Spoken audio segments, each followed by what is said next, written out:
Okay, so January of 2006. Um, I was well. I guess I should back up a little bit.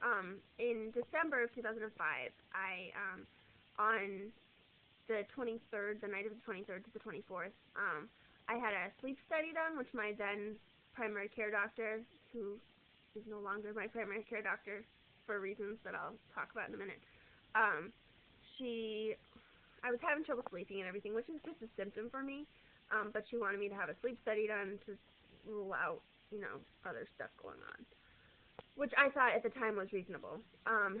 So I went and had a sleep study, the 23rd to the 24th of December, and basically got no sleep that night. I don't know how they expect you to sleep with all of those contraptions. It's like ridiculous. All the stuff, and they had me. It was just a frustrating night in general. I was on the Primaxin at that time. They knew that. I brought in my ibuprofen and everything, and they came in. Instead of me starting the infusion when I first got there, because it's like 2 hours to infuse it, they said, "Oh no, well we'll come in and hook you up to stuff, and then you can hook up the Primaxin." And so basically, it was like I didn't finish the infusion until after midnight. And so they came in and finished hooking me up after I was done, and started the study. And I had a pulse ox monitor on my finger, which they couldn't find a long cord for it. So they were basically like, so we're going to put this, right here on the bed. So just, don't move your hand too far away from it. And I was like, this is supposed to, be regular sleep. I'm supposed to be able to sleep normally. And it was just ridiculous. It was just a really bad experience. And I will not have another sleep study done unless it's like life and death. So I basically got no sleep. It took me a really long time to try to get to sleep. I wasn't in my own bed. I had all this stuff hooked up to me. I kept waking up in the night. I would guess that I got maybe a couple of hours of broken sleep. And then at 6 a.m., they woke me up and kicked me out. And I mean, because that's the time that apparently they wake you up and they have you leave. So that basically screwed me up, the not getting sleep. Because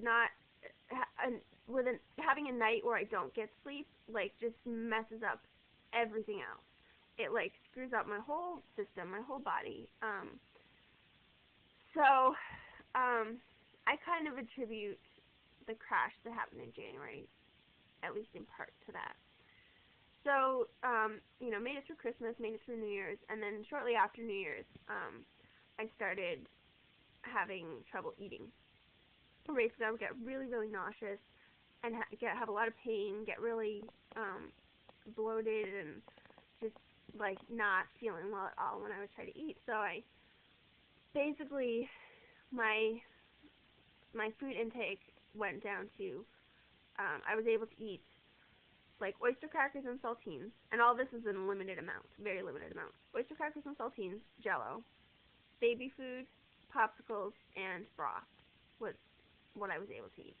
In a day, I was getting in, I think I was averaging about 300 calories, if that, some days. I mean, some days it was less than 200 calories a day. It was really, really bad.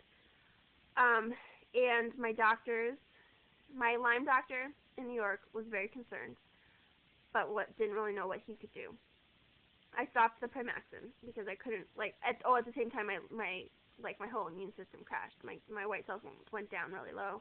My liver enzymes went up. It was just I don't even know what was going on totally.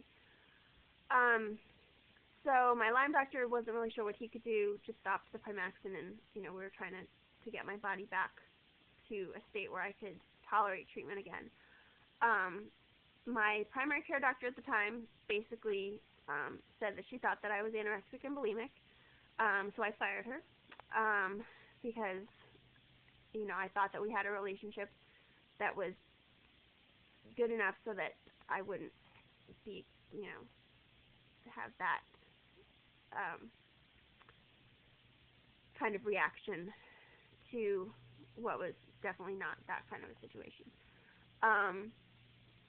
and I went to a GI doctor that I had seen back when in 2004 when I was having what we thought was bile duct sludging. So I went back to that GI doctor, and he did some tests, but really didn't figure anything out.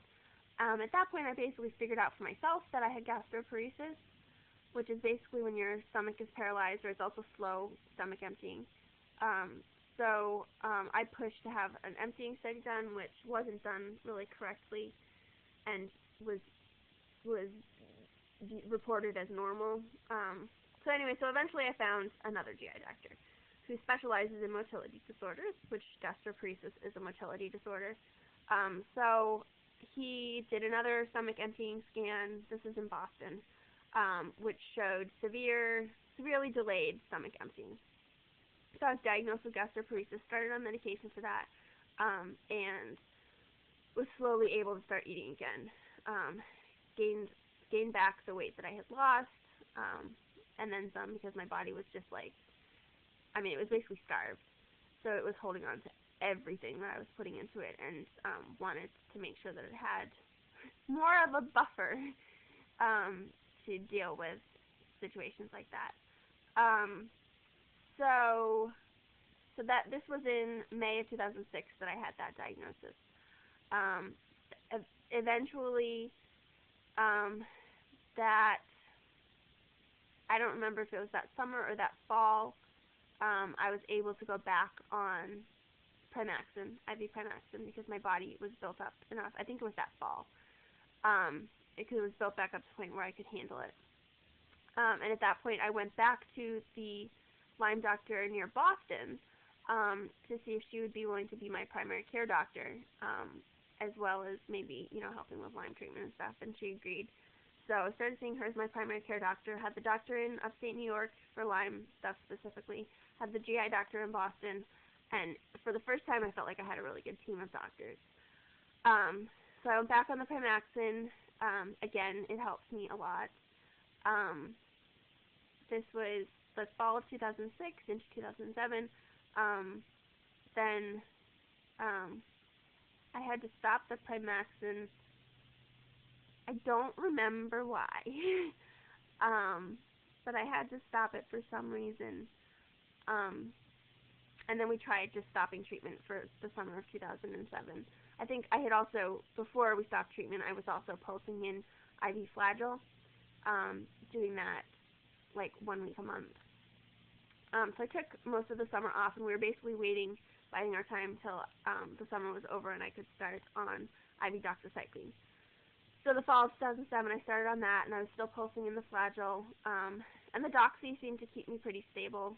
I was doing pretty well, and that fall, I finally went out and I got a real job as a preschool teacher. I found an apartment on Craigslist, which ended up being a disaster, but it was, I've dealt with it. And for the first time, I was really out there kind of supporting myself, which was huge. And then I finished school. I walked in the graduation in August, but I wasn't totally done. I still had one more class to do. So I finished that in the fall of 2007. Officially graduated December of 2007. Was doing really well overall. Was staying very stable, was still on the doxy, was still pulsing in the Flagyl, but I was doing really well. And then the end of May, kind of everything came crashing down, which I will do in yet another video number 4.